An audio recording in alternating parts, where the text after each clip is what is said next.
Good morning, I'm Brandon Oswald and we are back here on the homestead. Today we are going to do something I've been wanting to do for a very long time, and that is to make my own glue out of rawhide. Very interesting procedure. In the 18th century, hide glue was very common, and all sorts of carpenters and shoemakers and bookbinders would use this hide glue and make it themselves. Today we are going to use rawhide from cattle, and this just makes a good basic glue, but hide glue is made from all kinds of different animals. One of them, the swim bladder from a sturgeon, that kind of glue was favored by bookbinders. Excellent for binding paper. I found a great reference to making the hide glue and using it here in Joseph Moxon's Mechanic Exercises, 1703. The beginning of it, he talks about of choosing and boiling glue. The clearest, driest, and most transparent glue is the best.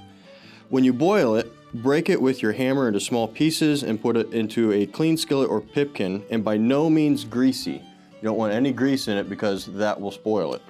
And you want to put to it so much water as is convenient to dissolve the glue, and to make it when it is hot and about the thickness of the white of an egg. Now this is kind of like period cooking recipes where they kind of give you a little hint, but it's not specifically detailed. But this is just one of many references on the making and use of hide glue in the 18th century. The material that we need to extract from the animal parts to make glue is collagen, and that can be found in our skin, in our fingernails, in our hair, and in all sorts of other animal parts. Using the swim bladder from a fish can create a thinner glue. So you use different types of animal parts to make different types of glue for different purposes. So we're using cowhide today to make our all-purpose glue, and the first step is to soften this up. So we're going to put it into some water, heat it up, and get it soft so we can cut it into little itty bitty pieces.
So our rawhide that we got out of the water, we just wanted to soften it enough so we can cut it up into little pieces. We're not trying to boil it.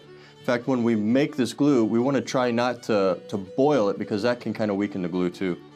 So these are all ready to go back into the water, and we'll just keep a nice even heat on it, try not to boil it, and we'll just cook that down a little bit and we'll get some glue.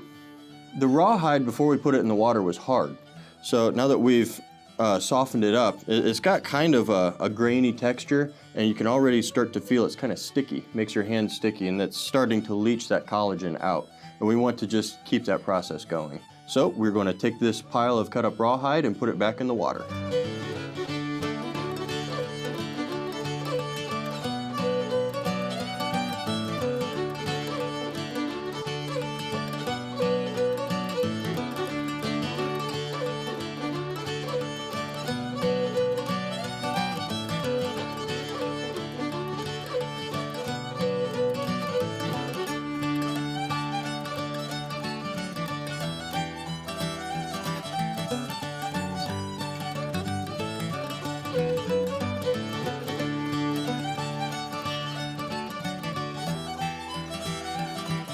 We've been cooking our rawhide chunks and it's starting to leach that collagen. It's starting to make some glue.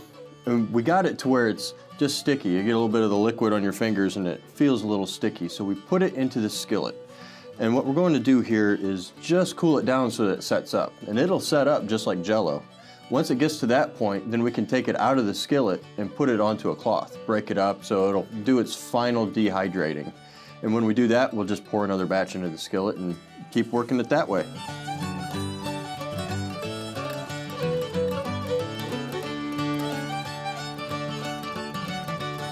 After we have poured into the skillet, it's been about 45 minutes. You can see it's already starting to gel up. And it's gelling up enough to where we can scrape this out and put it on a cloth so it can finish dehydrating. So that's what it's doing. It's the collagen and the gelatin set up like Jell-O, and now we're going to scrape it out and it's got to dehydrate. And as it dehydrates, it's going to shrink way down. So we started off with about a gallon of water and we're going to have just a little handful of glue. But as it dries, it's going to concentrate itself as well.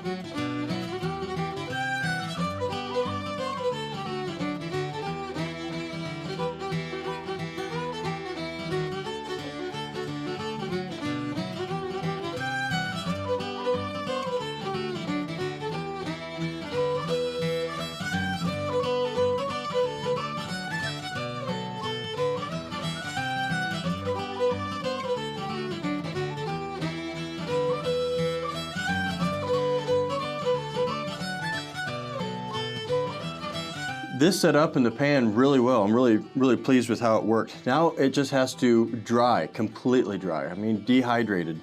And you don't want to put it in the sun. It has to have a lot of ventilation, but no heat. The heat will actually make it just revert back into liquid. Once this dries, here's a batch that we already have. It is going to really shrink from the size. Each one of these little pieces are going to be about a third of the size that they are now. And that'll make our concentrated glue. So we have this, we'll let it dry. Now let's get on to actually using the glue. To use the hide glue, we need to add just a little bit of water, just enough to kind of reconstitute it, and heat. So we'll heat it up, add a little bit of water and make it gooey. Joseph Moxon talked about different carpenters using beer. He called it a small beer in it to strengthen it, is what he was told, but he found that it didn't really strengthen it. In fact, he thought it made it weaker. So there was all kinds of different things that people were doing to make it better. So we'll add our water, heat it up, and get to it.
Well, I have the finished glue. So happy that it worked out well. It's something that I've always wanted to do, to make my own adhesive from scratch in the traditional way. And I hope you try it yourself. I hope you learned something. Thank you for watching, and we'll see you again.